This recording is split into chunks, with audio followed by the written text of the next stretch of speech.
미래일터 안전보건 포럼의 공동대표를 맡고 있는 이평입니다.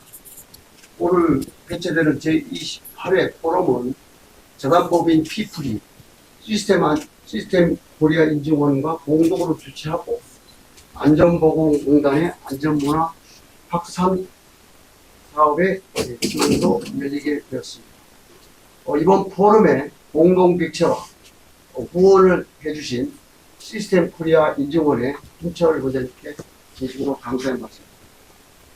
또한 주제 발표를 해주시고 숭실대학교 이주원 교수님과 안전보건공단 김인성 산업안전실장님께 감사드리며 토론에 참여하여 좋은 말씀을 해주실 중소기업중앙회 양옥석 실장님, 시스템 코리아 인증원의 공기보 부원장님, 그리고 시스템 코리아 이승복 대표님께 감사의 말씀을 드립니다. 특히 오늘 포럼의 큐레이터를 맡아 수고해 주시는 사람의 스마트 안전문제연구소 김병진 수장님께 감사의 말씀과 또 좋은 포럼이 될 수 있도록 진행을 잘 부탁드립니다. 여러분이 잘 아시겠습니다만 우리 미래일터 안전보건 포럼은 그동안 첨단 기술을 활용한 안전보건의 새로운 솔루션을 찾기 위해 노력해오고 있으며 금년에는 정부의 정책에 발맞추어 위험성 평가 중심의 자기규율 산재 예방 체계에 대해서 집중적으로 논의하고 있습니다. 특히 오늘 제28회 포럼에서는 중소기업 사업장의 위험성 평가 기반 안전보건 체계 구축 방안에 대해 전문가 여러분을 모시고 심도 있는 논의를 하고자 합니다. 최근 정부는 위험성 평가 중심의 자기규율 예방 체계 확립을 골자로 하는 중대재해 감축 로드맵을 시행 중에 있습니다. 그러나 무엇보다도 사업장 스스로 안전보건 체계를, 관리 체계를 구축, 운영하기 위해서는 안전보건 관리 체계의 핵심인 위험성 평가가 현장에서 작동되어야만 한다고 생각합니다. 그러나 여러분들이 잘 아시겠습니다만 또 오늘 포럼에서도 논의가 발표가 있겠습니다만 우리나라 현실은 PSM 사업장의 경우는 비행인지도 불구하고 한 30%, 또 일반 사업장의 경우는 50% 이상이 위험성 평가를 실시하고 있지 않으며 또 실시하는 경우에도 대부분의 사업장이 외부 컨설팅 기관에 의존하고 있는 경우 현장 작동성이 매우 부족한 상태로 분석되고 있습니다. 이로 인하여 산업재해는 300인 미만 사업장에서 80% 이상이 발생되고 있으며 대부분 떨어짐, 끼임, 부딪힘과 같은 재래형 사고가 대부분을 차지하고 있는 것으로 분석되고 있습니다. 따라서 오늘 심도 있는 발표와 토론을 통해 상대적으로 인적, 재정적 상황이 열악한 중소규모 사업장에 대한 위험성 평가의 현장 작동성에 대한 평가와 지원 방안 모색 등 안전보건 관리 체계의 실효적 구축 방안을 모색하고 이를 통해 우리나라 중대 재해 예방에 기여할 수 있기를 그런 계기가 마련되었으면 하는 바람입니다. 끝으로 오늘 공동개최기관인 시스템 코리아 인증원과 또 포럼의 장소를 제공해 주신 숭실대학교 관계자 여러분에게 감사의 말씀과 또 두 기관의 발전을 기대하며 포럼에 참여해 주신 여러분 또 시청자 여러분에게도 진심한 감사의 말씀을 드립니다. 감사합니다.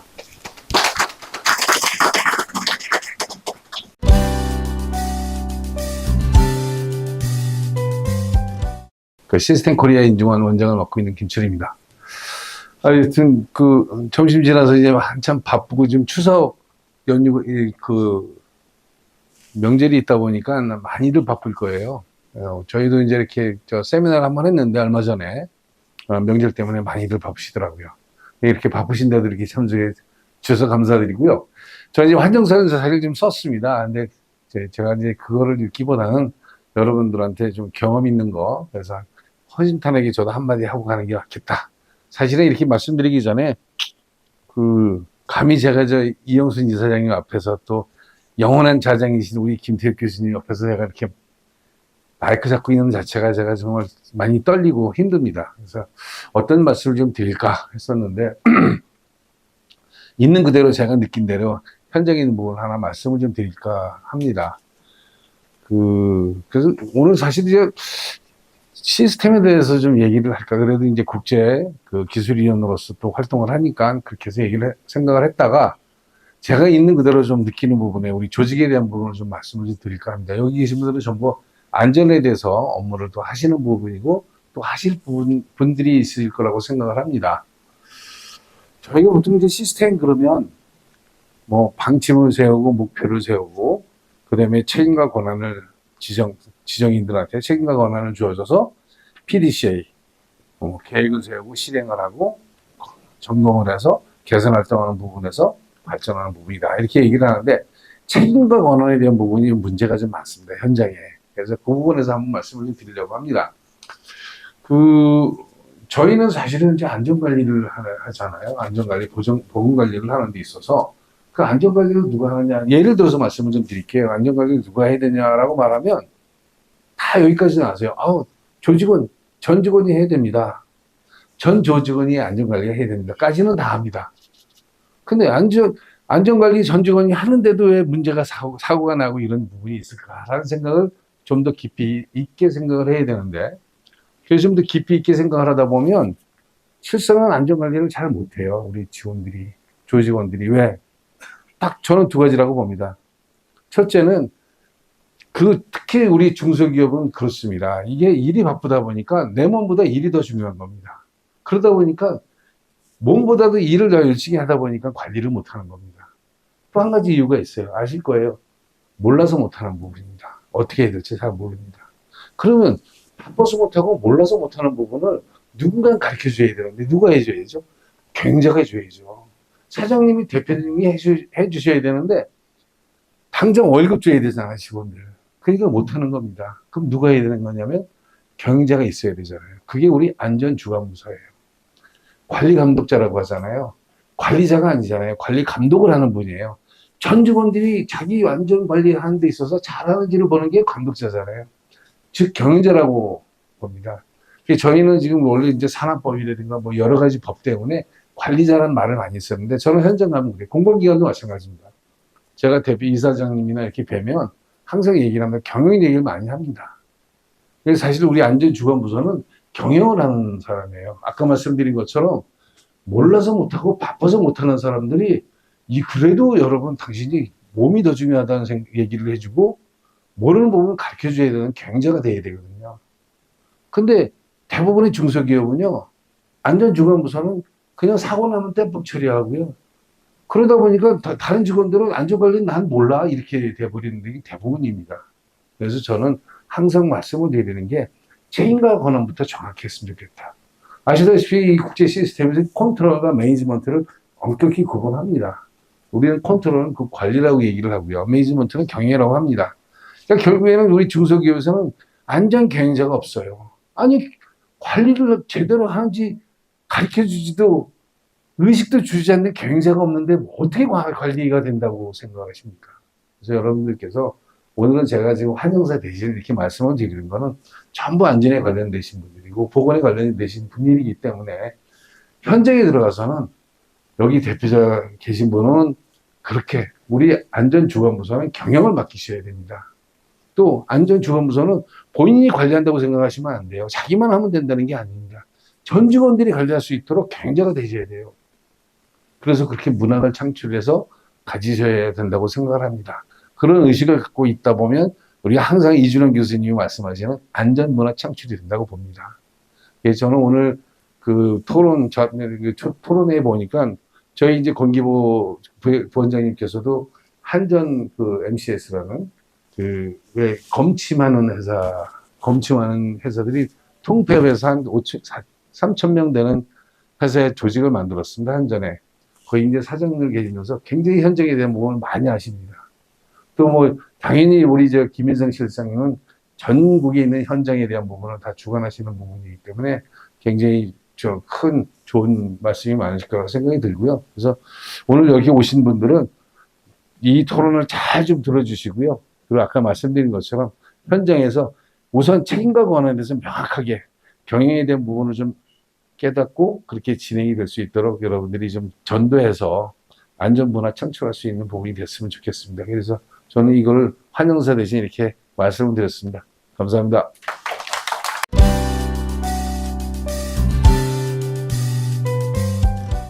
뭐 오늘 주제가 이제 중소규모 사업장의 위험성평가 기반 안전보건관리 체제 구축 방안인데요. 뭐 미래일타 안전 포럼에서 안전보건공단하고 같이 사실 뭐 진행하는 그런 포럼이 좀 심각합니다. 뭐 중소기업 내년 1월 27일부터 이제 그 중대재해처벌법 아마 시행이 될 텐데요.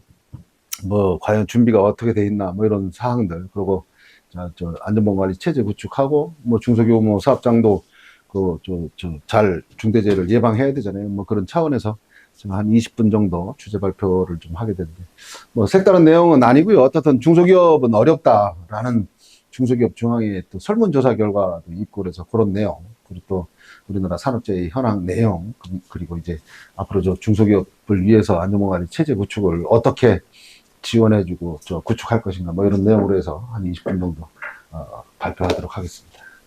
제가 말씀드릴 내용은 중대재해 관련해서 이제 안전보건 현안 이슈들 좀 뭐 알고 계시는 내용 스킵하고 넘어가고요. 두 번째, 중소기업의 안전관리 실태조사를 중소기업 중앙회에서 했습니다. 그래서 그 내용에 아주 좀 심각한 내용들이 많이 있는데 그 내용 말씀드리고, 마지막으로 앞으로 어떻게 해야 될까 구축 방안 말씀드리도록 하겠습니다.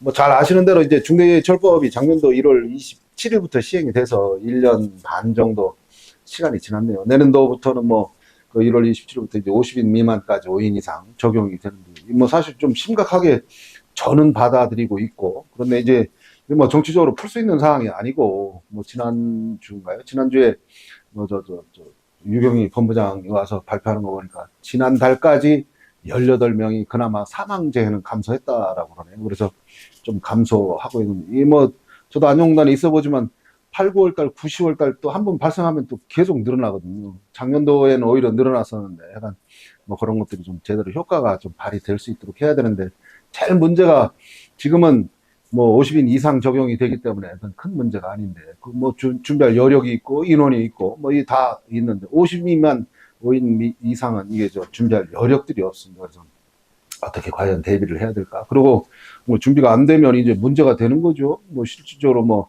지금이야 대기업체 어느 정도는 뭐 전부 다 조사를 하고 뭐가 위반이 됐냐 보지만, 50만 사업장에 중대재해 났다 그러고 다 이제 뭐 다 지켜지지가 않았으니까 뭐 바로 이제 입건이 되고 뭐 기소가 되고 할 텐데, 뭐 저 사회적으로도 아마 큰 파장이 있지 않을까라는 그런 염려를 합니다. 이미자 의원 뭐 발의해가지고 뭐 2년 유예 법안을 냈지만 실질적으로 뭐 통과된다라는 또 보장이 없는 그런 상태라서, 어떻든 지금부터라도 잘 준비를 해서 뭐 법에서 정하는 요건 갖추고 중대재해를 또 예방하는 그런 쪽으로 가야 되지 않을까라는 생각을 합니다.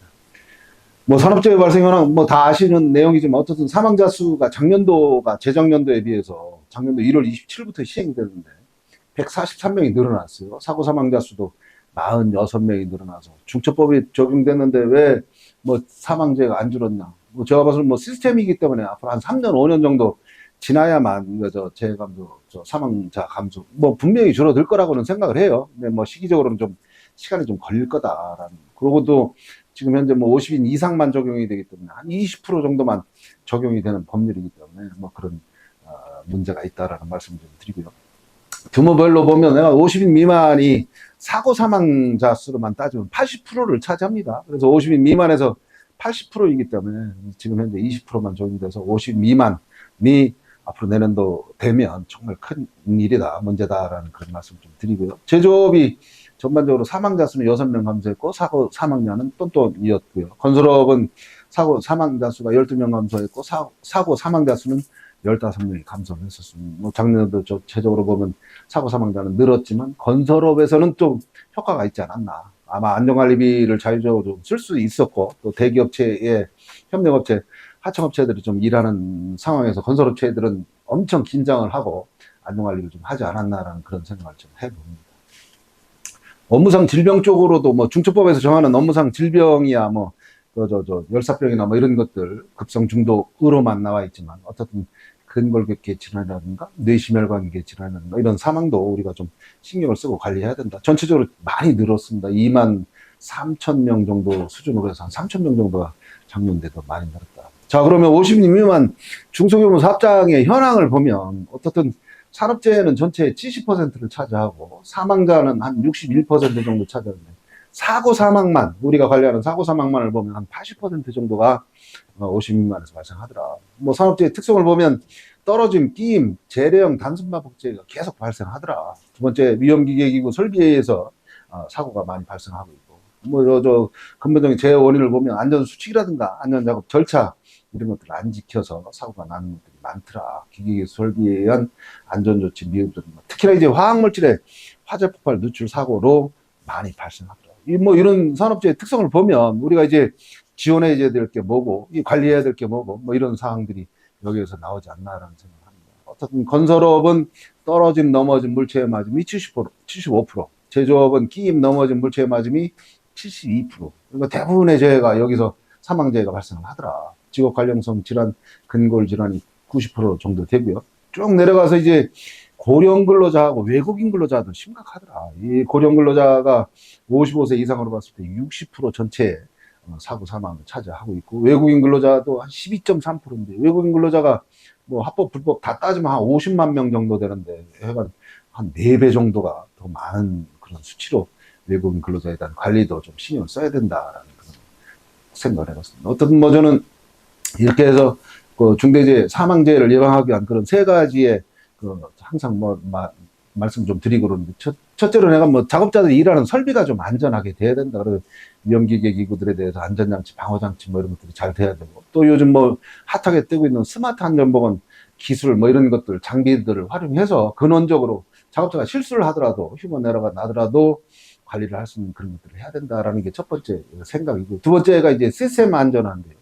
중대재해처벌법이 산업안전보건법하고 가장 큰 차이점은 어떻든 중대재해처벌법은 시스템을 구축하라고 되어 있는 거 아니에요. 방침부터 해가지고 PDCA 사이클 형태로 해서 안전보건 시스템에 있는 구성 요소를 다 갖다가 만든 법이 중처법이고, 위험성 평가 이것도 마찬가지 시스템입니다. 안전보건 시스템 ISO 45000을 포샤하면서 다 시스템이잖아요. 공정안전보호 다 이런 시스템 해서 이런 시스템을 체계화하고 안전 관리를 참 강화해야 된다. 마지막으로 더 중요한 게 이제 안전 문화인데, 사실 아무리 설비가 안전하고 시스템이 잘 돼 있어도 근로자들이 안 지키면 사고 나는 거거든요. 또 경영자가 방심해서 아니면 관심이 없어서 안전을 안 하겠다라고 하면 이 사고 나는 거거든요. 그래서 안전 문화 수준까지도 이제는 관리를 좀 해야 된다라는 그런 생각을 해봅니다. 그래서 노동부에서 과감하게 작년도 11월 30일 날 중대재해 감축 로드맵이라는 거, 그래서 2026년도까지 뭐 한 3년밖에 안 남았잖아요. 0.29로 낮추겠다. 작년도에 0.43이었는데, 뭐 사실 30%, 35% 정도 감소인데요. 1년에 0.08. 뭐 달성, 제가 봐서는 뭐 불가능해요. 근데 이제 열심히 하겠다라는 걸 의지로 보는 거고, 그거를 달성하기 위해서, 무한한 노력을 좀 해야 된다는 그런 생각이 있습니다. 가장 중요한 게 이제 감축 로드맵 중에서 위험성 평가 중심의 자기 규율 예방 체계 확립이고, 오늘 주제도 이제 안전보건관리 체제를 중소기업에서 도입하는데 어떻게 할 거냐. 위험성 평가 기반으로 해서 자율안전관리 체계를 구축을 해야 된다라는 그런 논의가 있는 것 같습니다. 그리고 중소기업 등 취약 부분에 대해서 집중 지원을 하겠다. 또 참여와 협력을 통한 안전의식 문화를 개선하고 산업안전 거버넌스를 재정비하겠다라는 그런 내용으로 4가지가 있습니다. 그래서 뭐 이런 내용으로 해서 자기규율 예방 체계, 또 법령 기준을 정비하고 감독을 앞으로 강화하고, 중소기업에 대해서 안전보건 진단이라든가 스마트 장비 250억을 지원합니다. 그래서 이런 것들을 하겠다. 또 취약 부분에 대해서 8대 위험 요인에 대해서 적극 지원을 하겠다. 또 원화청 상생 협력으로 해서 공단에서 이번에 또 협력업체에 대한 지원을 해주면 절반을 공단에서 지원하고, 대기업, 모기업에서 절반을 지원하는 그런 사업도 하고 있는데, 뭐 어쩔 수 없습니다. 중소기업의 규모 사업장에 대해서는 지원을 해줄 수밖에 없다는 안전문화 의식 수준을 향상하기 위해서 캠페인, 교육 이런 거 강화하고 산업안전 거버넌스를 정비하겠다라는 그런 내용으로 되어 있습니다. 해서 어떻든 뭐 제가 봐서는 뭐 어렵겠지만 뭐 열심히 하면 또 뭐 안 될라는 법은 없기 때문에 열심히 해서 중대재해 감축 로드맵에 성공했으면 좋겠다라는 말씀드립니다. 자, 두 번째는 중소기업 안전관리 실태 조사인데, 자, 그럼 중소기업은 지금 어떤 생각을 하고 있고, 무슨 중처법이라든가 안전보건관리 체제 구축에 대해서 요 뭐 설문조사를 중소기업 중앙회에서 지난 4월, 5월 달에 금년도에 한 겁니다. 해서 300인 미만 중소기업 500개사에 대해서 했습니다. 수도권의 55%, 비수도권의 44%, 제조업의 70%, 비제조업의 30%, 50인 미만이 절반 넘는 그런 인원으로 설문조사를 했는데 좀 특이한 사항들이 저희들이 알고 있는 상식하고 좀 틀린 부분들이 있고요. 그래서 한번 유심히 봐주시면 어떻든 50인 이상 중소기업 셋 중 하나가 35% 정도가 중대재해처벌법상 의무사항을 준수하지 않고 있다. 뭐 제가 주위에 있는 사장님들 봐도 50인이 넘었어도 아직도 300인 정도까지 아직까지 중처법에 대해서 모르고 있고 준비를 못 하고 있는 분들, 안 하고 계신 분들이 많이 있더라라는 게 35% 정도가 된다라는 얘기고요. 두 번째가 이제 그럼 왜 의무를 이행 안 하냐? 그랬더니 전문 인력이 없다, 사람이 없다. 제가 봐서도 뭐 정말 안용단 저도 졸업했지만 안용단 졸업한 뭐 나이 70 넘어서도 다 현직에서 일을 하시고 다들 바쁘세요. 그래서 전문 인력이 부족한 게 78%다. 이게 뭐 중견기업에서 대기업으로 왔고 대기업에서 또 공공기관으로 워낙 이제 전문 인력을 좀 확충하다 보니까 뭐 중소기업에 돌아갈 만한 안전 전문 인력이 절대적으로 좀 부족하더라는 게 78%가 나타났습니다. 이 대책이 좀 필요한 거고요. 두 번째, 그 50만 중소기업의 40.8%는 중대재해처벌법의 의무사항이 준수가 불가능하다. 왜? 아까 뭐 김철원 의원님 뭐 인사 말씀 하셨지만, 야, 먹고 살고 바쁘고 이제 직원들 월급 주기도 바쁜데 이거 뭐 법 지키면서 사업할 수 있는 상황이 아니에요. 그래서 내가 뭐 이런 준수가 불가능하다라는 쪽이 40.8%. 뭐 불가능하면 누가 지원을 해줘야 되겠죠. 50만 중소기업의 52.8%는 2년 이상의 중처법의 유예를 좀 해줬으면 좋겠다라는 겁니다. 국민의힘에서 추진하고 있는데, 아마 지금 뭐, 의석수가, 아마 법 개정이 좀 필요하고, 법 제정이 필요할 건데, 쉽지는 않을 것 같다라는 그런 생각을 좀 개인적으로는 하고요. 또, 중대재해 예방을 위해서 사업주 처벌 방식을 지금 뭐, 1년 이상의 징역, 10억까지 벌금, 법인은 50억까지 뭐 이렇게 벌금을 내도록 되어 있는데, 상습, 반복, 사망사고에 한해서 형사처벌을 해줬으면 좋겠다라는 의견이 43% 있더라. 뭐 법에 대해서는 상당히 좀 긴장을 하고 있는 건 사실이더라. 자, 그러면 중대재해 예방을 위해서 효과적인 방법이 뭐가 있냐? 뭐 우리가 오늘 주제로 다루고 있는 위험성 평가가 가장 중요하더라. 30% 정도가 공감을 해요. 두 번째가 안전보건 전문 인력을 배치를 좀 해줘라. 아니면 하겠다. 25%. 그다음에 도급업체에 대한 관리가 20% 해서 위험성 평가가 가장 중요한 그런 요인으로 관리를 하고 생각을 하고 있다라는 말씀입니다. 자, 그럼 위험성 평가라고 물어봤는데 위험성 평가를 정기 평가하고 수시 평가를 모두 실시를 했냐? 중소기업에서 했더니 53.4% 절반 정도는 위험성 평가를 한 번은 했대요. 그래서 절반 정도는 하고. 그럼 나머지 절반은 뭐예요? 2013년도부터 제조업, 건설업, 서비스업 불문하고 모든 사업장에서 위험성 평가를 하도록 법적 의무화되어 있는 거거든요. 근데 아직까지도 절반밖에 못 하고 있더라라는 그런 말씀을 드립니다. 자, 위험성 평가를 왜 안 했냐라고 물어봤더니 전문 인력이 없다. 그 할 여력이 없기도 하고 업무 수행 인력이 부족하다. 위험성 평가가 의무인지를 몰랐다. 해야 되는지를 몰랐다라는 그런 내용이고요. 그래서 중처법에서 정한 의무 중에서 뭐 13개 시행령에 있는 안전보건관리 체제하고 관리상의 조치 뭐 이걸 해야 되는데 안전보건 전문 인력 배치가 가장 부담이 들더라. 그러니까 인력이 좀 있어서 안전관리를 좀 해줬으면 좋겠는데 뭐 현실적으로 어렵다. 안전보건 전담 조직 구성 운영이 어렵다. 안전보건 예산 편성 집행이 어렵다라는 순으로 부담을 느끼고 있다. 그럼 뭐 정부에서 뭐 재정 지원이라든가 뭘 좀 한다 그러면 뭐 어려움을 느끼고 있는 이런 부분에 어떻게 하면 인력을 좀 더 지원해 줄까, 또 조직을 지원해 줄까, 예산을 아니면 장비 시설 개선을 지원해 줄까를 고민해야 되지 않을까라는 생각합니다. 그래서 중처법 시행 이후에 그러면 안전 예산을 좀 투입을 했냐라고 물어봤어요. 그랬더니 50% 정도가 투입했다. 안전보건 중처법이 강화가 되면서 그 안전보건 예산을 좀 투입해서 개선을 하고 있다. 그러니까 절반 정도의 사업장 정도는 그래도 노력을 하고 있다라고 긍정적으로 봐주셔야 될 것 같아요. 정부의 산재 예방 지원 사업을 하고 있다. 크림 보조금도 하고 있고 융자금도 지원하고 있고 뭐 지금 안전보건관리 체제 구축 10,000개 사업장에 300억 지원하고 있거든요. 그랬더니 활용한 경험이 있냐고 그랬더니 이거는 의외예요. 제가 이제 안용단에 다닐 때 2020년도부터 재정 지원 사업을 했거든요. 그러니까 벌써 2000년도부터 그러니까 23년 정도가 되는데 16%만 경험을 활용을 했고 나머지 84%는 안 했대요. 그렇다고 해서 이 사람들이 돈이 많아서 안 한 건 아닐 텐데 아마 저희들이 적극 홍보했음에도 불구하고 아직 홍보가 좀 전파가 좀 덜 된 게 아닌가. 산재 예방 지원 사업 중에서 가장 도움이 된 거는 뭐냐 그랬더니 안전관리 체제 구축 컨설팅을 지금 금년대 300만 원씩 300억을 만개 사업장에 지원하고 있는데 그게 36.3%로 가장 크더라. 그 다음에 크린 사업장 보조금 안전 설비 개선 지원 뭐 이런 것들이 좀 크더라. 안전 투자 혁신 사업 뭐 이런 것들이 도움이 됐다라고 답을 했습니다. 그리고 산재 예방 지원 사업을 활용하지 않는 이유는 뭐냐? 잘 몰랐다가 50%는 그래서 와 계시는 김인성 실장님 반성 좀 우리 해야 되겠습니다. 이런 정도로 우리가 홍보를 안 했나? 사업장에서 몰랐대요, 50%가. 열심히 홍보한 것 같은데. 해서 많은 사업장에 좀 이런 것들을 활용해서 개선을 좀 해야 됐다. 인건비 지원을 해줄 때 활용하겠냐라고 물어봤더니 하겠답니다. 80%가. 그래서 이것도 이제 지난번 경사노위에서 노총하고 경총하고 정부하고 합의된 내용에 보면 이 산업단지공단이라든지 이 안전관리자를 공동으로 이렇게 채용해서 좀 지원해 줄 수 있는 그런 제도인데 그런 것들이 빨리 시행이 됐으면 좋겠다라는 생각입니다. 자, 마지막으로 한 4장 정도 남았는데요. 자, 그럼 중소기업에 대해서 안전보건관리 체제 구축을 위해서 뭐를 어떻게 했으면 좋겠냐. 뭐 제가 뭐 항상 평소에 생각했던 거라서 뭐 두 손은 없겠지만 어떻든 그런 내용인데 아까 말씀드린 대로 필요성은 50인만 중소규모 사업장에서 80% 이상 정도의 사망사고가 난다. 그리고 내년도 1월 27일부터 시행이 된다. 그럼 이거 어떻게 지원을 할까? 뭐 사망사고 나면 무조건 감옥으로 집어넣는 게 일이겠냐? 뭐 그건 아니잖아요. 국가 경제적으로 봐도. 해서 어쨌든 80% 정도가 되는 50인만 사업장에 대한 안전관리 지원을 좀 강화해야 될 필요가 있다.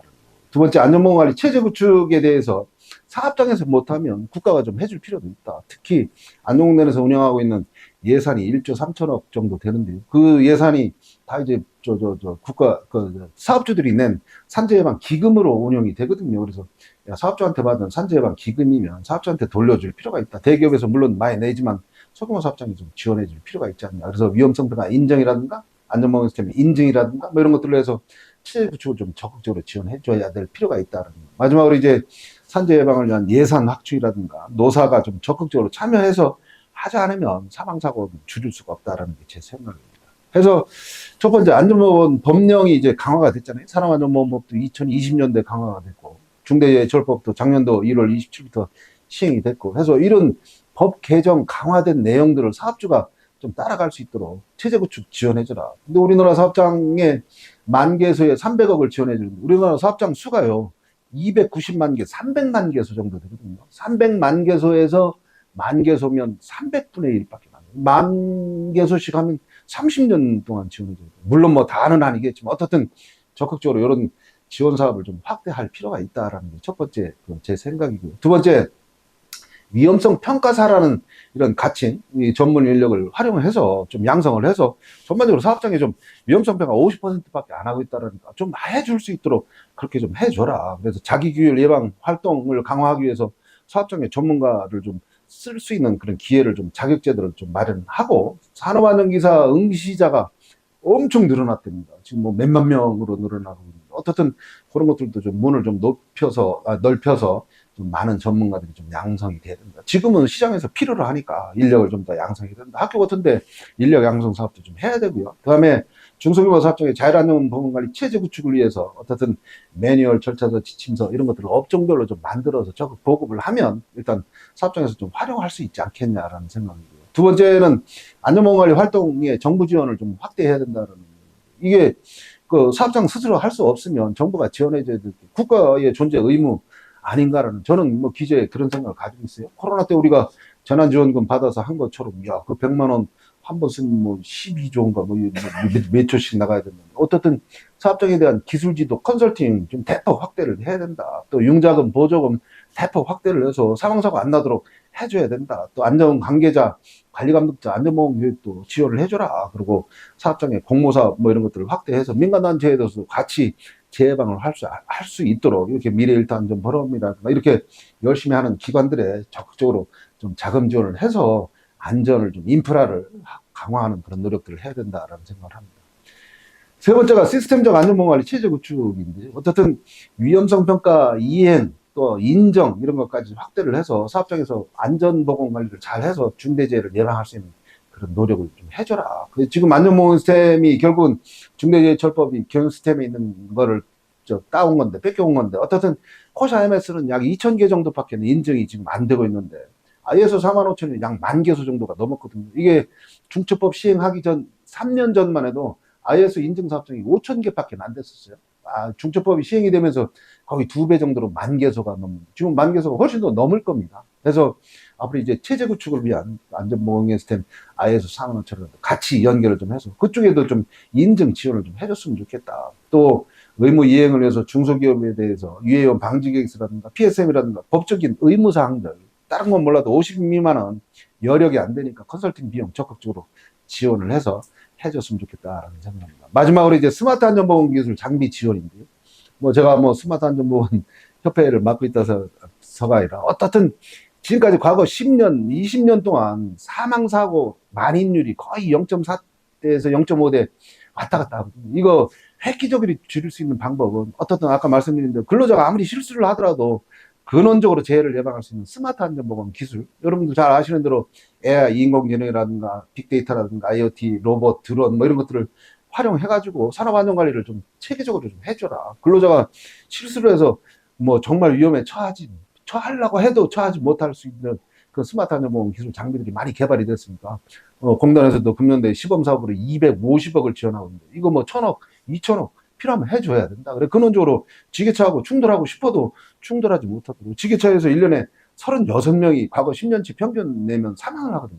지게차 충돌 사고예요. 지게차 충돌하지 못하도록 그 충돌 감지 센서 해서 지게차 세우는 것까지 돼 있잖아요. 그런 것들을 해서 적극적으로 스마트 안전보건 장비 개발을 지원을 좀 해주고 표준화 좀 하고 앞으로 인증까지 좀 해서 적극적으로 스마트 안전보건 기술을 활용했으면 좋겠다라는 것까지 말씀드립니다. 그러니까 뭐 정리해보면 어쨌든 50인만 중소규모 사업장은요 스스로 할 수 있는 여력이 안 됩니다. 그렇다고 해서 그네들한테 계속 뭐 맡기고 아까 50% 정도밖에 위험 성병을 모르고 있고 뭐 안전보건관리 체제 구축도 거의 안 했잖아요. 그래서 정부에서 적극 나서서 할 수 있도록 뭐 법안 만들어서 능사가 아니라 어쨌든 할 수 있는 재정 지원, 기술 지원, 또 교육 지원까지 좀 적극적으로 해줬으면 좋겠다라는 말씀을 드리면서 제 주제 발표를 마치겠습니다. 고맙습니다.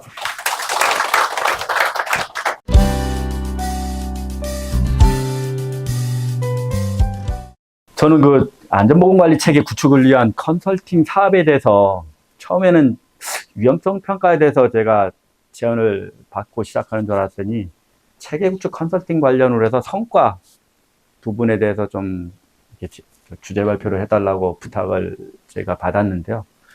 제가 아직까지는 요 사업을, 컨설팅 사업을 시작한 지 지금 뭐 2년 채긴 하지만 첫째 년도는 저희가 시범 사업을 했고 올해 본격 이제 시작이 됐고요. 한참 진행 중이고 그러다 보니까 성과라고 할 수 있는 지금 뭐 결과물을 아직 내지 못해서 중간에 사업 추진 현황 그리고 중간 결과를 중심으로 해서 이렇게 말씀을 드리는 게 맞겠다 싶어서 주제를 그쪽으로 좀 맞춰서 좀 말씀을 드리도록 하겠습니다.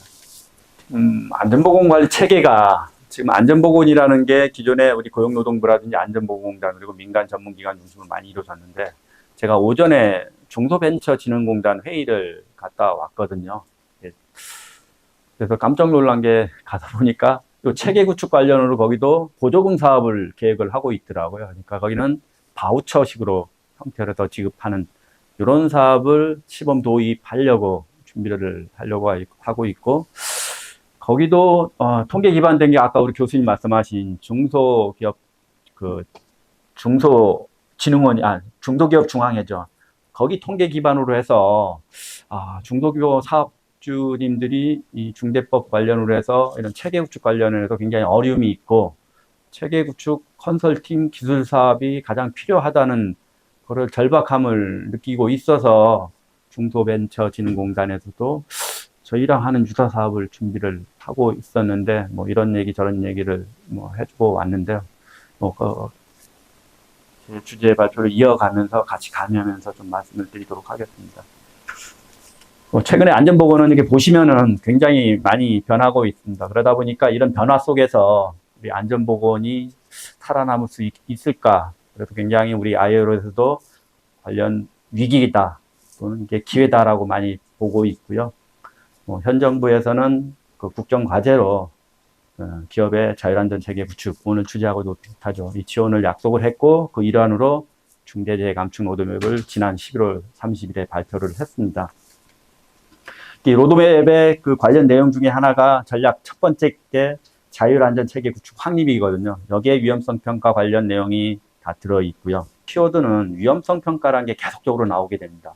오늘도 현수막 보니까 위험성 평가 기반이라는 용어가 나오는데 안전보건 관리 체계의 실행 수단의 핵심 수단이 다 위험성 평가로 지금 집약이 되고 있거든요. 그래서 우리 중대법에서도 위험성 평가 기반이 체계 구축을 위한 핵심 수단이라고 이렇게 보시면 좀 좋을 것 같고요. 중대법 그리고 중대법 시행령이 보시게 되면 여기도 체계 구축 관련으로 해서 그 위험성 평가를 실시를 할 경우에 대체 제4조의 사망을 인정하는 이런 내용이 있습니다. 여기서 보시게 되면은 결과적으로는 위험성 평가 그리고 위험성 평가 기반의 안전보건관리 체계 구축 컨설팅을 중요한 예방 사업의 하나로 여기서 좀 보고 있습니다. 그러면 그 위험성 평가 중심의 안전보건관리 체계란 무엇인가? 그러니까 아까 우리 교수님이 통계 위주라든지 실태조사 결과 위주로 많이 말씀을 드렸고 오히려 그 주제가 저희가 익숙한데 오히려 조금 뒤바뀐 것 같긴 하지만은 제 자료에 충실해서 말씀드리도록 하겠습니다. 위험성 평가 중심의 안전관리 체계의 그 의미는 이런 것 같습니다. 저희 나름대로 정리를 했는데요. 중대재해 감축 로드맵에서 일단은 출발을 했기 때문에 중대재해 감축 로드맵이 또 로벤스 보고서에서도 이렇게 벤치마킹 했다고는 하는데 여기에 그 자기규율 예방 체계 구축에 있어서 위험성 평가를 핵심 수단으로 보고 있습니다. 아까 설명드린 중대법에서도 그렇고요.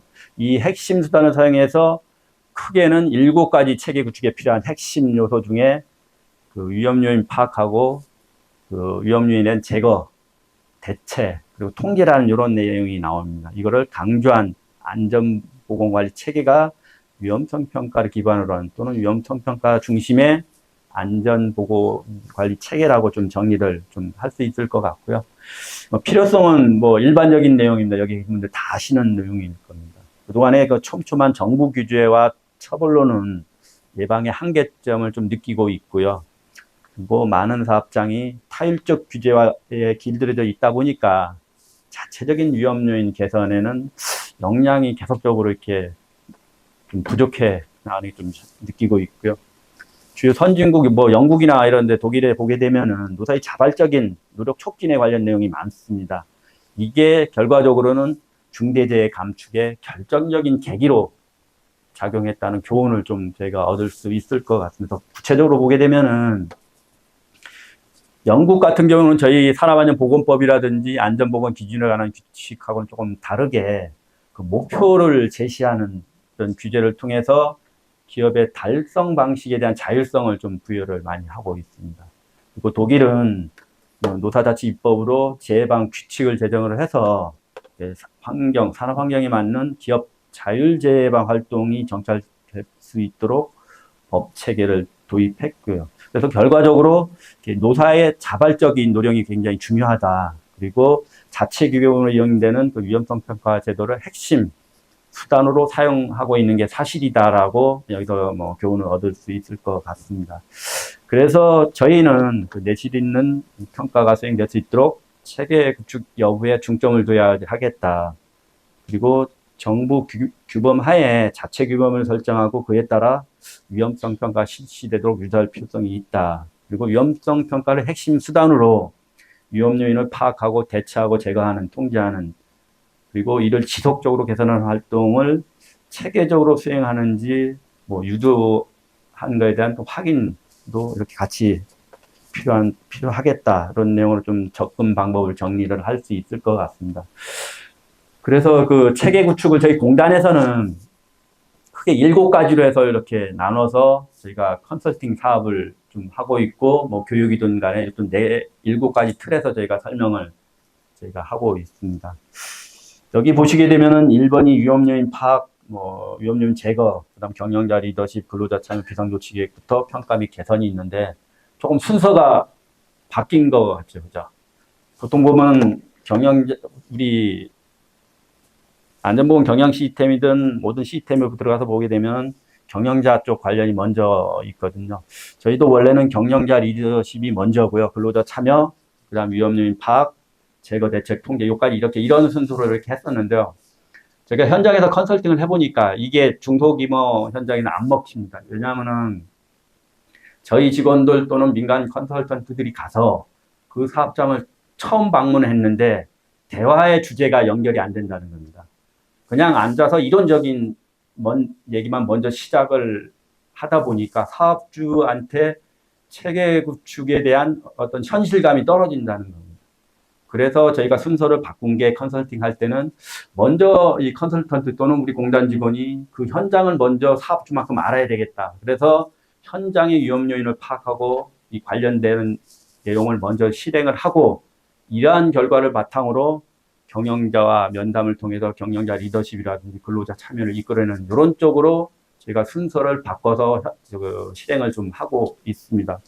아마 일반적인 아마 책자에서는 경영자 리더십이 아마 먼저 나오는 형태로 아마 되어 있을 겁니다. 그 경영자 리더십을 간략하게 이렇게 말씀드리게 되면은 저희 공단의 실행 절약은 이렇습니다. 민간 컨설턴트도 저희와 똑같이 그 행동을 하고 있는데요. 여기서 경영자 리더십 확보를 위해서는 그 안전보건 관리 체계 구축을 위해서는 뭐 다 아시겠지만 경영자의 확고한 안전보건 의지가 굉장히 중요합니다. 아까 김철 원장님도 그 관리와 경영을 말씀해 주시고 강조를 해 주셨다시피 이러한 의지와 그 비전 제시도 굉장히 중요하거든요. 또 이에 따라서 어떤 관련 인력이라든지 시설이라든지 조직이라든지 장비 등의 자원을 제공하도록 이런 쪽으로 유도하는 쪽으로 제가 근로자 리더십을 컨설팅을 제가 하고 있고요. 근로자 참여 굉장히 중요합니다. 법에서도 산업법에서도 있고 중대법에서 물론 있고 위험성 평가에서도 최근에 개정하면서 이 부분을 굉장히 강조를 시켰습니다. 성공적인 체계 구축을 하기 위해서는 다 아는 내용입니다. 우리 현장에 그 잠재되어 있는 위의 위험 요인을 가장 잘 아시는 분이 어찌 보면은 현장에 있는 작업자일 수가 있습니다. 그래서 이들의 참여가 반드시 이루어져야지만이 체계 구축하는데 성공적으로 좀 될 수 있지 않을까 해서 이 부분을 저희가 굉장히 또 다시 강조를 같이 하고 있고요. 위험 요인 파악 단계 컨설팅에서는 사실상 그 위험 요인 파악이 굉장히 중요한 위험성 평가에서도 뭐 실시 준비 단계부터 쭉 있지 않습니까? 그런 중에서도 가장 중요한 게 위험 요인을 파악하는 거거든요. 사실상 위험 요인 파악한 거를 놓치게 되면 그 이후에 절차 이행이 안 되지 않습니까? 그 부분 누락되기 때문에 가장 중요한 단계가 아마 어찌 보면 위험 요인 파악 단계가 중요한 단계 중에 하나라고 저희는 생각을 하고 있고요. 그리고 이 위험 요인을 제대로 알고만 있어도 경각심을 가질 수 있고 어떤 작업하는데 안전한 방향으로 이끌 수 있기 때문에 위험 요인 파악이 굉장히 중요하다는 것도 저희가 강조를 같이 하고 있습니다. 그다음 이 파악된 위험 요인을 제거하거나 통제하거나 대체하는 거거든요. 물론 이거를 가장 효율적으로 투자를 해서 개선하는 쪽으로 좀 이끌어야 되는 거는 당연한 거고요. 다만 이 개선 방안을 마련할 때 사람은 누구나 실수를 하지 않습니까, 그죠?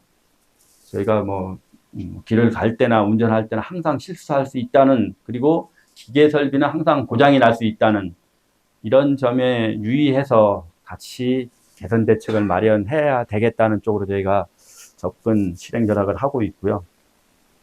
그러다 보면 이거 그 NIOC 내용입니다. 하이어라키 오브 컨트롤에서 단계적인 컨트롤에서 그 위험 요인을 없애는 게 가장 좋고, 그 다음 대체하거나 엔지니어링 방법, 관리적인 방법, 뭐 보고 이런 거를 다 알고 있는 내용, 이런 순서대로 해서 개선 대책을 저희가 유도를 하고 있고요. 뭐 비상조치 계획은 뭐 말 그대로 큰 사망사고든 대형 사고가 발생됐을 때 피해를 최소화할 수 있는 이런 실행 절약으로 해서 저희가 접근을 좀 하고 있습니다. 그 다음 그 도급 또는 용역 위탁 시의 안전보건 확보 관련입니다. 다들 아시겠습니다만 우리 산업안전보건법도 근로자에서 종사자 개념으로 이렇게 많이 바뀌었죠, 그죠? 우리 중대법도 그렇고. 그래서 우리 체계 구축은 소속 근로자뿐만 아니라 사업장 내 모든 구성원을 포함해서 체계 구축을 하도록 이렇게 하고 있습니다. 마지막 단계는 평가 및 개선입니다. 그 체계 이행을 정기적으로 뭐 확인해야 되겠죠. 우리 경영자 측에서. 그리고 문제점을 파악, 개선해서 안전보건관리 체계가 지속적으로 PDCA 사이클이 계속적으로 이렇게 선순환되듯이 체계 구축도 선순환되도록 이렇게 해야 되겠다. 이런 실행 전략을 갖고 저희 컨설팅 사업을, 저희 공단의 컨설팅 사업을 설계를 했고, 현장에서 실행하고 사업장에 방문해서 실행을 할 때도 이런 전략을 갖고 저희 컨설팅 사업을 접근을 하고 있습니다. 이러한 내용에 따라 실제적으로 현장에 체계 구축 컨설팅한 이 경과입니다. 실제를 보시게 되면은 위험성 평가 컨설팅 및 인정 추진 사업 내용 중에 하나입니다. 아까 체계 구축 사업의 접근 전략을 먼저 설명을 드렸고요. 위험성 평가 컨설팅 인정 사업 공단의 별개 사업은 있는데 체계 구축 내용에 대해서도 아까 위험 요인 파악, 제거 대책이 같은 위험성 평가 개념이거든요. 그래서 같이 좀 봐주시면 될 것 같고요. 별도로 시행되는 우리 위험성 평가 컨설팅 인정 사업은 컨설팅은 사업장 스스로 위험 요인을 파악해서 평가 개선할 수 있도록 기술 지원하는 내용이고요. 우수 사업장에 대해서는 인센티브를 부여하는데 산재 예방 요일제를 한 20% 감면해주는 이런 제도로 같이 지금 감면해준 제도를 부여를 하고 있습니다. 그렇기 때문에 3년 동안 사후 관리를 계속 지금 현재 하고 있고요. 앞서 말씀드린 체계 구축 컨설팅은 제가 22년도는 시범 사업으로 해서 실적이 많지 않습니다. 1,500개 정도 좀 지원을 했고요. 2023년도에는 약 5,000개소 해서 3회, 그러니까 7가지 사항에 대해서 처음 방문했을 때 모든 게 다 끝내는 게 아니라 그걸 나눠서 연차적으로 해서 순차적으로 해서 3회 정도 방문을 하는 거로 해서 15,000회 정도 제가 계획을 하고 있고요. 민간 같은 경우는 올해 10,000개소를 목표로 해서 한 개 사업장당 5회 지금 열심히 지금 지원을 하고 있습니다. 여기서 보시게 되면은 제조업도 그렇고 기타의 사업은 우리 통상 서비스업이라고 부르는데 사업 대상을 보시게 되면은 이따 토론할 때 질문하실지는 모르겠는데 제조업 보시게 되면 5인 이상이 중대법 대상인데 5인 미만이 여기에 안 들어와 있습니다. 그죠? 그리고 민간도 보시게 되면은 좀 이게 우리랑 추구하는 중소규모 사업장하고 좀 격을 같이 하지 않고 있는데요. 그 이유는 저희가 이 체계 구축 컨설팅 사업 외에 기존 예전부터 해왔던 민간 전문기관을 통한 민간 컨설팅 사업이 있습니다. 안전, 보건, 화학, 건설, 서비스 쭉 있거든요. 그 숫자가 어마어마하게 많습니다.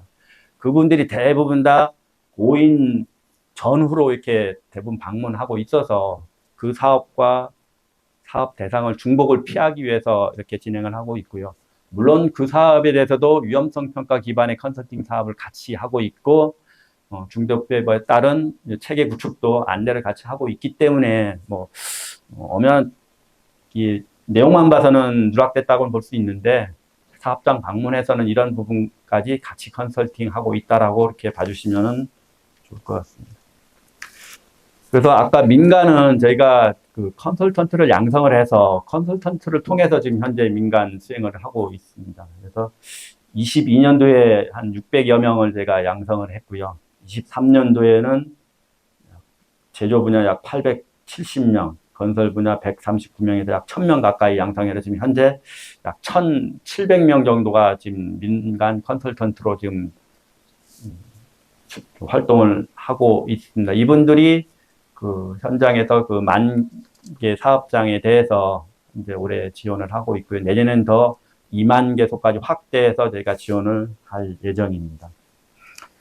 이들의 교육 시간은 35시간을 통해서 이런 내용 보시게 되면은 위험성 평가 중심의 체계 구축 이행 이런 과목부터 시작해서 컨설팅 실습까지 이렇게 진행을 하고 있습니다. 컨설팅 사업 추진하고 결과입니다. 저희가 여기서 아까 그 중소기업 중앙의 실태조사 자료하고 조금 맥락은 같이 하지만은 저희 입장에서 봤을 때 시사점을 얻을 수 있는 게 지금 경영자 단체라든지 아니면 기타 단체에서 계속적으로 이 고용노동부라든지 공단이라든지 공공기관에서 중대법에 대응하는 이런 체계 구축 컨설팅 사업이라든지 안전보건 서비스라든지 여러 가지를 확대를 계속적으로 요구를 하고 있거든요. 그에 저희가 부응해서 저희도 계속적으로 확대 노력을 하려고 하고 있고요. 근데 이게 저희가 느끼는 게 아니라 저희가 민간 컨설턴트로 활동하고 있는 이분들의 입장에서 그분들을 대상으로 이렇게 실태 조사를 해봤거든요. 그래서 사업장을 방문했더니 현장에서 아직도 이 경영진들이 관심과 인식이 별로 없더라. 그래서 사업하기가 굉장히 힘들다. 받아들이려고 안 하신다라는 이런 결과가 좀 있어서 좀 주목할 필요가 있고 개인적으로 굉장히 씁쓸했습니다. 이거는 실시 민간 컨설턴트들이 방문한 사업장을 대상으로 만족도를 조사를 했는데요. 예상대로 그냥 산재 예방에 많이 도움이 된다. 그리고 경영진들의 안전인식 제고에도 많이 도움이 된다는 긍정적인 답변을 좀 확인을 할 수 있었고요. 그럼 체계 구축 컨설팅과 같이 진행되는 위험성 평가 컨설팅은 이렇게 실적들이 보시면 될 것 같고요. 올해 같은 경우에는 지금 3만 개를 목표로 해서 현재도 열심히 진행을 하고 있습니다. 근데 여기서 지금 보시게 되면 확대 노력을 계속적으로 하려고 하는데요. 아이러니하게 지금 제조 사업장 같은 경우는 대충 그냥 편의상 한 40만 개소가 되거든요. 그럼 1년에 한 폐업이 한 10몇 프로 된다 그러면 편의상 한 35만 개에서 이렇게 된다고 하는데, 저희가 이 정도의 물량밖에 안 되는데 갈 데가 이게 잘 안 나옵니다. 조금 이상합니다. 가보면 이게 사업을 멈춰 있거나 하는데도 굉장히 많고, 저희 사업 대상을 해서 빠트림없이 가보려고 하는데 이 중복이 없이 이 사업 대상을 저희가 잡지를 못해서 이 사업을 이 절차에 따라서 진행하기가 굉장히 어려운 게 우리 일선에서 얘기를 하더라고요. 근데 이론적으로는 35만 개가 있기 때문에 제조업만 했을 때 저희 물량은 10만 개도 안 되는데 충분히 다 갈 수 있을 것 같은데 대상이 없다라는 게 나와서 어디서 이게 미스매칭이 나오는지는 조금 더 고민을 해봐야 될 것 같고요. 지금 현재 위험성 평가는 법 36조에서 산업법 36조에서 의무조항으로 되어 있는데 벌칙조항은 사실상 없습니다. 저희 나라 같은 경우는. 그래서 이런 이 관리 감독자라든지 안전관리적 이 간접 벌칙 제도로 운영하고는 있지만은 직접 벌칙조가 없어서 아마 이번에 노웅래 의원들 해서 아마 벌칙 조항을 지금 3월 달에 입법 예고를 했고요. 고용노동부에서는 이거를 관철시킨다는 입장이어서 아마 이렇게 관철이 되지 않을까 싶습니다. 위험성 평가 제도 개선 내용은 자료가 있기 때문에 한번 읽어보시면 이렇게 좀 시간 관계상 넘어가도록 이렇게 하고요. 다만 여기서 평가 방법은 아마 고용노동부에서도 이 점을 굉장히 강조를 할 텐데요. 위험성 평가 단계 보시게 되면 예전엔 위험성 추정이 있었는데 그거를 위험성 결정하고 지금 합쳐서 그 단계가 하나 줄었습니다. 그래서 간혹 그게 위험성 추정을 하지 말아라 그렇게 오해할 수 있는데요. 사업장에서 중소규모 사업장에서 추정하는 게 굉장히 어렵다, 번잡하다 그래서 그 부분을 합친 거거든요. 없앤 게 아니고. 그래서 거기에 다 녹아나 있고요. 그래서 우리가 흔히 얘기하는 빈도강도법이란 내용이 없어졌는데 하라는 내용이 그래서 리스트에는 있죠. 근데 빈도강도법을 하지 말라는 얘기가 아니고 빈도강도법이 어려우면은 다른 체크리스트 방법이라 소규모 사업장 그렇게 하라는 거지. 기존 잘하고 있는 어떤 이 중대규모 사업장에서는 오히려 그 빈도강도법을 하지 말고 그 체크리스트라든지 쉬운 방법으로 하라는 의지는 아닙니다. 그게 좀 오해 전달 소지가 있어서 아마 노동부에서 계속 이 점을 강조를 하는데 빈도강도법이 원래 고유의 그 위험성 평가할 때는 그런 부분이 있었죠. 그런 부분이 생략된 게 아니다라고 좀 말씀을 드리고 싶고요. 이 부분은 저기로 넘기고 이제 마치면서 시간이 조금 지나긴 했는데요. 저희가 그 사망사고를 0.29 퍼밀까지 줄여야 됩니다. 앞으로 이렇게. 올해가 0.37이 목표고 내년이 0.34인데요. 저희는 아까 교수님은 달성이 불가능한 선언적인 목표라고 했는데 저희 공단이라든지 고용노동부 그리고 전문기관의 힘을 합쳐 그리고 사업주인, 근로자의 힘을 합쳐서 달성을 하도록 할 건데요. 그래서 지금 재해자 관리는 잘 안 하고 있습니다. 사고 사망자만 목표 지표로 관리를 하고 있습니다. 그래서 외국에도 보게 되면은 이게 하인리 이론이 있긴 있지만은 이게 요즘 와서는 틀리다는 주장도 많이 하고 있습니다. 그 당시하고 산업 환경이 틀려서. 그래서 하인리 이론에 의하면 경미한 사고가 나다가 결국은 사망사고로 이어진다고 했는데 그런 거 없이 바로 사망사고 나기도 합니다, 요즘에는. 그래서 외국에 지금 현재는 SIF라고 해서 중상해 또는 사망사고로 직접 이어지는 사고가 바로 날 수 있기 때문에 이렇게 역량을 모든 사고에 집중해서 막다 보면 사망사고를 막을 수 있는 게 아니라 사망사고로 일으킬 수 있는 핵심 요인이 따로 있다. 포텐셜 프리커저 그 부분을 찾아내서 하게 되면 효율적으로 줄일 수 있다는 게 현재 많이 논의들 하고 있고요. 저희 공단에서도 이 부분을 통해서 효율적으로 사망사고를 예방을 해야 되겠다 해서 보도자료 보신 분 계시겠지만 제가 일단은 손이 닿는 대로 3년치 제조업의 소업종별로 사망사고 났던 위험작업 거기에 전조현상이 어떤 거다를 오픈을 해서 그 부분만이라도 위험성 평가할 때 또는 체계 구축할 때 이 부분을 활용을 해서 접근을 하게 되면은 최소한 사망사고 예방하는 데는 많이 도움이 될 거다라고 해서 그 부분을 저희가 강조를 하고 있고요. 그리고 역시 우리 재활동의 근로자 참여 확대가 굉장히 중요하다. 이게 성공의 요소 중에 하나다라고 저희가 강조하면서 자리를 마치도록 하고요. 아까 중소벤처진흥공단도 같이 얘기를 하려고 했는데 지금 시간 관계상 이따 토론 시간에 시간이 되면 같이 좀 말씀을 드릴 수 있도록 하고 저희 내용은 이로 마치도록 하겠습니다. 감사합니다.